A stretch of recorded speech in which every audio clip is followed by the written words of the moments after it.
আচ্ছা, চমৎকার একটা ভিডিও সামনে আসলো। তো ডিফেন্সের যে ভুলগুলো আমরা ভুটান ম্যাচে করেছি তার ছোট্ট একটু নমুনা দিব।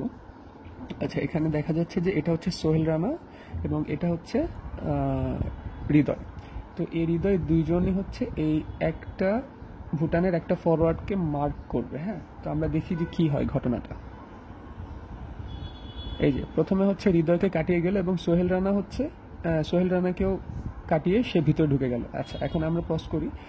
এখন আমরা ডিফেন্স লাইনটা যদি চিন্তা করি তাহলে এখানে শাকিল আহাদ তপু, এখানে তপু হচ্ছে তার এই মার্কারটাকে কিন্তু ছেড়ে দিছে, কিন্তু ফাহিমের পিছন দিয়ে যে একজন রান নিচ্ছে সেটা সে খেয়ালই করে নাই। হ্যাঁ, তো আমরা দেখি ঘটনা কি হয়। শাকিল আহাদ তপু কি করে, শাকিল আহাদ তপু সেটা ডিফেন্ড করতে পারলো না। হ্যাঁ, শাকিল আহাদ তপু এখন সেটা ডিফেন্ড করতে না পারে, ডিফেন্সে একটা খালি জায়গা তৈরি হলো।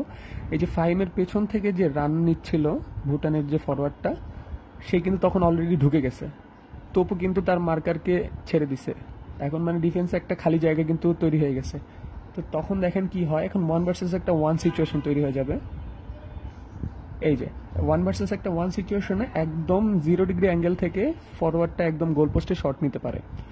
তো সেক্ষেত্রে হচ্ছে মিতুলের মানে অনেক ভালো একটা সেভ ছিল, নইলে এক্ষেত্রে একটা গোল আমরা খেতেই পারতাম।